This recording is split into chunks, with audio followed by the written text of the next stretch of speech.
नमस्कार सभी स्टूडेंट्स का स्वागत है। आज हमारा लेक्चर 9 है। हम न्यूमेरिकल्स कर रहे हैं।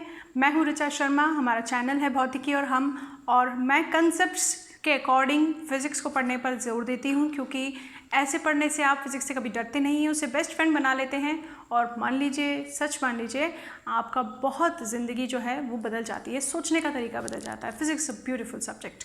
तो आज हम पिछले लेक्चर में हमने कूलम्स लॉ पर बेस्ड बहुत ही आसान तरह के सवाल किए थे। आज हम थोड़ा सा डिफ़िकल्टी लेवल बढ़ा रहे हैं, क्योंकि न्यूमेरिकल पे अगर आपको स्ट्रांग होना है तो शुरुआत करनी है सिंपल न्यूमेरिकल से और जाना है धीरे धीरे। कॉम्प्लिकेशन जो है उसका स्तर जैसे जैसे बढ़ाएंगे आप, वैसे वैसे आपके कॉन्सेप्ट्स धीरे धीरे क्लियर होंगे।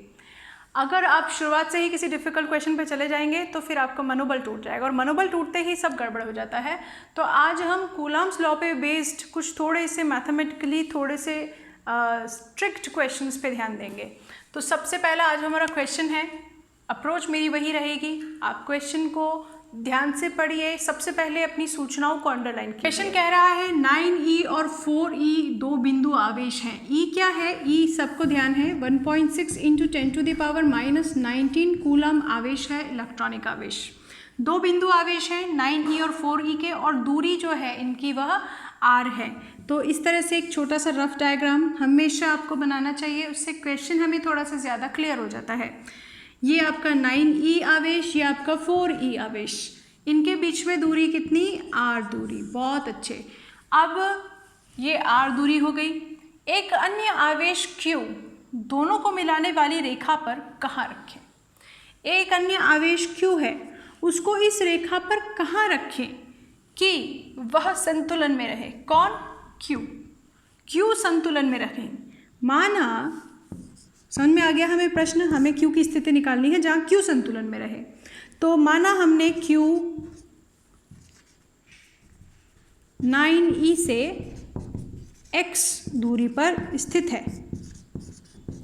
ओके, ये हमने मान लिया साहब, ये x दूरी हो गई और ये यहाँ पर q आवेश हमने रख दिया। प्रश्न कहता है कि q संतुलन में रहे, अर्थात q पर जो बल है कौन कौन लगाएगा? 9e भी q पर बल लगाएगा, 4e भी q पर बल लगाएगा, और हम अध्यारोपण के सिद्धांत का उपयोग करेंगे। तो कुल जो बल है F पर, यदि वह 0 होगा तो q संतुलित रहेगा। और प्रश्न ने हमसे सीधे सिर्फ q के संतुलित होने पर ही प्रश्न किया है। हमें कंडीशन मांगी है q संतुलित रहना चाहिए, अर्थात q पर जो नेट बल लग रहा है वो 0 होना चाहिए। इसका मतलब जो Fq1 है और जो Fq2 है, दोनों आवेश जो कुल बल लगा रहे हैं वो कितना होना चाहिए? 0। क्योंकि हमसे q की प्रकृति के बारे में कुछ नहीं पूछा गया है, इसीलिए हम इस प्रश्न को ऐसे लेके जा सकते हैं कि Fq1 किसके बराबर होना चाहिए? -Fq2, यानी जो पहला आवेश जो बल लगा रहा है वह किसके बराबर होना चाहिए? दूसरे बल के बराबर होना चाहिए, क्योंकि ये दोनों ही सेम प्रकृति के आवेश हैं। अगर ये प्रतिकर्षित करेंगे तो भी इस पर जो बल है, इसको अगर ये प्रतिकर्षित करेंगे तो ये इस तरफ बल लगाएंगे 4e, और 9e भी उल्टी दिशा में बल लगाएंगे। दोनों अगर बराबर हों तो q संतुलित में, q संतुलित अवस्था में रहेगा। Fq1 कितना है? k। पहला आवेश हम 9e को मान रहे हैं, 9e, दूसरा आवेश हमें q दिया गया है जिस पर हम बल निकाल रहे हैं। दोनों के बीच में डिस्टेंस कितना? x²। अब देखिए, क्योंकि मैंने आपसे कहा हमें q का प्रकृति नहीं पूछा गया है, हम इस माइनस को कह सकते हैं कि हम सिर्फ परिमाण की बात कर रहे हैं। तो हम सिर्फ जब परिमाण की बात कर रहे हैं तो ऐसे लिख दीजिए। अब दूसरे के लिए देखिए, k दूसरा आवेश हमने माना है 4e, और क्योंकि हम q पर ध्यान दे रहे हैं इसलिए q हमारा दूसरा आवेश है। यहाँ पर आप जो दूरी बची, कितनी बची 4e से? ये टोटल r थी, इतनी x है तो बची हुई कितनी? r - x। ये आपने लिख दिया यहाँ पर r - x का होल स्क्वायर। ये k से k आपका कैंसिल है, e से e आपका कैंसिल है, q से q आपका कैंसिल है। 9/x² = 4/r - x। अब इसे 3/x का होल स्क्वायर, इसे 2/r - x का होल स्क्वायर, दोनों पक्षों में आप अंडर रूट लेंगे। 3/x बराबर 2/r - x। हमें x की वैल्यू पता करनी है, ध्यान दीजिए। 3r - 3x = 2x हो जाएगा। x एक तरफ कर ले, 3r = 3x + 2x और x की वैल्यू हो जाएगी आपके पास 5, यहाँ से आप दूसरे पक्ष में भेज दीजिए 3r/5, ये x की वैल्यू हमें आ गई है। तो ये बहुत सिंपल वे है, सिंपल सी बात है। प्रश्न को पढ़िए, एक छोटा सा रफ डायग्राम बनाइए, प्रश्न जो पूछ रहा है उसके बारे में जो भी हम जानते हैं धीरे धीरे स्टेप रखें और आंसर को निकालने की कोशिश करें। इसके आगे हम एक स्टेप और आगे बढ़ जाते हैं कॉम्प्लिकेशन में। आइए अब हम अपना दूसरा कॉम्प्लिकेटेड क्वेश्चन सॉल्व करते हैं। इस प्रश्न में हमें क्या सूचना मिली है, देखें। 2 q परिमाण के आवेश, 2 आवेश हैं, q परिमाण के हैं, परस्पर r दूरी पर रखे हैं, एक दूसरे से स्मॉल r दूरी पर स्थित हैं। इनके मध्य बिंदु बिल्कुल बीचों बीच, मतलब r/2 यहाँ और r/2 यहाँ। q परिमाण, स्मॉल q परिमाण का तीसरा आवेश रखा जाता है। स्मॉल q परिमाण का तीसरा आवेश, दूरी r है और मध्य बिंदु पर q परिमाण का तीसरा आवेश रखा है। इसका मान एवं प्रकृति क्या हो। हमसे पूछा गया है कि स्मॉल q का मान और प्रकृति क्या हो। और इस बार जब हम अपनी क्वेश्चन लिखेंगे तो परिमाण नहीं लिख पाएंगे, सीधे हमें चिन्हों को कंसीडर करना पड़ेगा। मान और प्रकृति क्या हो कि निकाय अधिकतम संतुलन की अवस्था में रहे। तो थोड़ा ध्यान दीजिए, लैंग्वेज पूछ रही है निकाय। निकाय किसका है? तीनों का है। अधिकतम संतुलन कब होगा? देखिए, ये जो q आवेश है ये बीच रखे है, बिल्कुल बीच वाले बिंदु पे रखा है। दोनों केसेस में जो q इस पर बल लगाएगा, ये वाला q जो बल लगाएगा, F = k small q upon r/2 का होल स्क्वायर, और यहाँ जो बल लगाया जाएगा वह भी कितना होगा, q अपॉन r/2 स्क्वायर। आप देखिए दोनों बल बराबर हैं, दोनों की प्रकृति समान है, अतः आकर्षण होगा तो भी दोनों खींचेंगे बराबर बल से। ये आवेश संतुलन में, इस पर नेट बल 0। अगर ये प्रतिकर्षण करेंगे तो ये भाई साहब धक्का देंगे, ये दूसरी तरफ धक्का देंगे, फिर से बराबर होने के कारण, दिशा विपरीत होने के कारण F नेट 0 किस पर, Q पर। तो देखिए पिछले प्रश्न में हमसे पूछा गया था आवेश के बारे में कि आवेश संतुलन में रहे, तीसरा जो आवेश हम रख रहे हैं वह संतुलन में रहे। यहाँ पर दिए गए प्रश्न में तीसरा आवेश हर कंडीशन में संतुलन में है, लेकिन प्रश्न पूछता है निकाय के अधिकतम संतुलन के बारे में। निकाय में कौन बचा? निकाय में बचा ये q और ये q। अब समझिए, क्योंकि इस q की जो स्थिति है इन दोनों आवेश के सापेक्ष वह बिल्कुल वैसी ही है जैसी इस q के लिए इन दोनों आवेशों की स्थिति है। इसलिए यदि हम किसी एक पर भी बोलें कि कुल बल 0 हो जाए तो वह निकाय के लिए अधिकतम संतुलन की अवस्था है। तो अगर मैं कहूँ ये बिंदु A, ये बिंदु B, ये बिंदु O, तो हम इस आवेश को लेकर चल रहे हैं कैपिटल Q को, हम कहेंगे निकाय की अधिकतम संतुलन की अवस्था FB कितना होना चाहिए? 0। FB में कौन कौन है? इस पर आवेश लगा रहा है A पर स्थित चार्ज, FB पर लगा रहा है A पर स्थित चार्ज, प्लस B पर लगा रहा है O पर स्थित चार्ज। दोनों इस पर बल लगा रहे हैं, ये B पर लगा रहा है A, B पर लगा रहा है O का स्थित चार्ज। कितना होना चाहिए?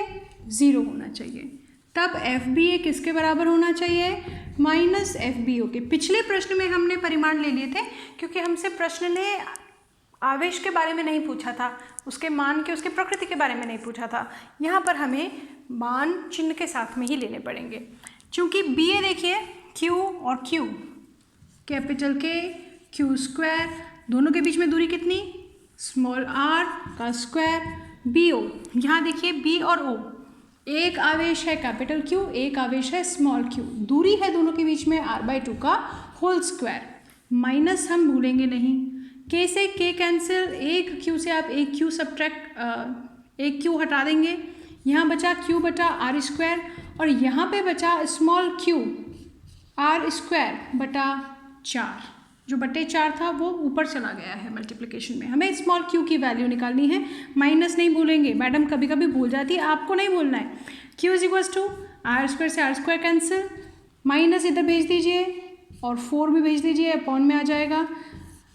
अगर स्मॉल q तीसरा आवेश माइनस प्रकृति का हो और इन दोनों की बटे 4 मान में हो तो आपके पास जो निकाय बनेगा वह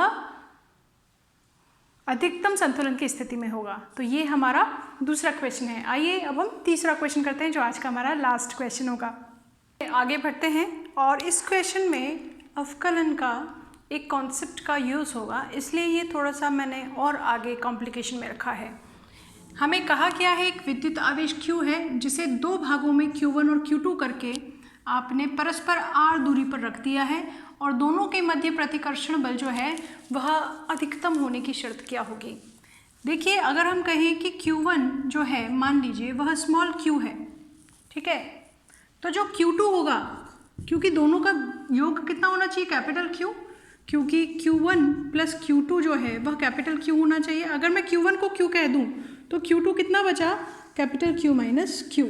ये हमें दिया गया था, ये हमें दिया गया था कि जो Q1 और Q2 है वह Q के बराबर है। इसके आधार पर मैंने माना कि जो Q1 है वह Q स्मॉल q है, तो Q2 जो होगा वह Q capital minus small q होगा। ये हमने यहाँ पर डिराइव कर लिया है। दोनों को परस्पर r दूरी पर रखा गया है। ये जो Q1 और Q2 आवेश हैं इनको परस्पर r दूरी पर रखा गया है। Q1 का मान हम कह चुके हैं, हमने स्मॉल q मान लिया है, और Q2 का मान बचे हुए मान के बराबर होगा जो कि कैपिटल Q माइनस Q होगा। दोनों के मध्य प्रतिकर्षण बल कितना होगा, कि Q1 Q2 बटे r स्क्वायर। प्रतिकर्षण बल के अधिकतम होने की शर्त बताइए, ये मान अधिकतम हो इसकी शर्त आपको बतानी है। तो अवकलन में एक सिद्धांत आता है कि जब भी हमें अधिकतम या न्यूनतम किसी बिंदु पर मिलता है तो यहाँ पर जो ढाल होती है वक्र की, आप देख रहे हैं यहाँ पर जो ढाल होगी वक्र की tan थीटा जो होगा वह कैसा होगा, 0 डिग्री के लिए 0 वैल्यू रखेगा, ठीक है। तो यहाँ आप जानते हैं किसी भी ढाल को tan थीटा को आप कितना लिखते हैं, dy बाई dx लिखते हैं। तो जो dy बाई dx की वैल्यू भी होगी वो 0 होगी। तो मैथमेटिक्स में कॉन्सेप्ट आता है आपका डिफरेंशिएशन में कि जब भी कोई फंक्शन, कोई फलन अपने अधिकतम या न्यूनतम मान को पहुंचेगा, उस बिंदु पर उसका जो प्रथम अवकलज होगा dy बटा dx जो भी वैल्यू होगी वो 0 होगी। यहाँ पर हम इस कॉन्सेप्ट को यूज़ करेंगे। तो देखिए,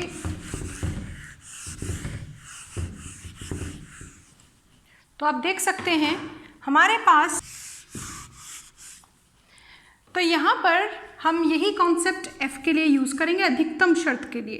तो f का मान ज़रा फिर से लिख लेते हैं कि Q1 का मान हम स्मॉल q मान चुके हैं, Q2 का मान बचा है Q माइनस Q बटे में हो गया r स्क्वायर। इसके अधिकतम होने की शर्त के लिए हम कहते हैं प्रथम अवकलज 0 होना चाहिए। किस फंक्शन कौन है, फलन कौन है यहाँ पे, f प्रतिकर्षण का बल। लेकिन किसके सापेक्ष अवकलन देखेंगे, r फिक्स है, k कांस्टेंट है, q फिक्स है, स्मॉल q के सापेक्ष ही अवकलन किया जा सकता है। तो df बटा dq हम लेंगे। कितना है ये बल, ज़रा देखिए कि q into capital Q minus Q upon r square. कितना होना चाहिए, प्रथम अवकलज अगर 0 होगा तो अधिकतम या न्यूनतम की स्थिति बनेगी। k कांस्टेंट है, r स्क्वायर बाहर ले लेते हैं, k बटे r square d q into capital Q minus Q square. ये सॉल्व कर दिया मैंने, d बाई डी क्यू अंदर चला गया, k और r स्क्वायर बाहर आ गए। कितना होना चाहिए, 0। ध्यान दीजिए दो पद हैं, q के सापेक्ष हम अवकलन कर रहे हैं। तो q के सापेक्ष जब आप अवकलन कर रहे हैं, प्रथम पद को देखिए, d बटे डी क्यू सबसे पहले इस पद पे जाएगा, q into capital Q minus d बटा डी क्यू दूसरे पद में भी जाएगा क्योंकि इसमें भी स्मॉल q है। ये भी चर पद है, ये भी चर पद है, दोनों का अवकलन करेंगे। ध्यान देंगे कैपिटल Q कांस्टेंट है, बाहर आ जाएगा, dq बटा dq होगा 1, कैपिटल Q माइनस यहाँ पर आपके पास Q स्क्वायर है। अवकलन करने के लिए आप ये सूत्र इस्तेमाल करेंगे, dx स्क्वायर बटा dx कितना होता है, पावर पहले और टोटल पावर -1। यहाँ पर भी 2 पहले, q की पावर 1 से कम करके ऐसा, बराबर कितना हो जाएगा, 0। कितना हुआ यहाँ पर, कैपिटल Q बराबर 2q उधर ले जाइए, q की वैल्यू कितनी आई, q बटे 2। ये है अधिकतम प्रतिकर्षण होने की शर्त। यदि q का आधा भाग Q1 हो और बचा हुआ आधा भाग Q2 हो, तब इन दोनों में लगने वाला प्रतिकर्षण बाकी अन्य हर स्थिति से सर्वाधिक आपको मिलेगा। तो ये थे आज के हमारे 3 क्वेश्चंस। अगले लेक्चर्स में हम फिर से कुछ 1-2 क्वेश्चंस करेंगे जो थोड़े और डिफ़िकल्टी की तरफ चले जाते हैं। तब तक के लिए अपना ध्यान रखिए, कोरोना से बच के रहिए, मास्क लगाइए और ज़्यादा घूमिए फिरिए मत, घर में रहकर पढ़ाई कीजिए। Thank you very much.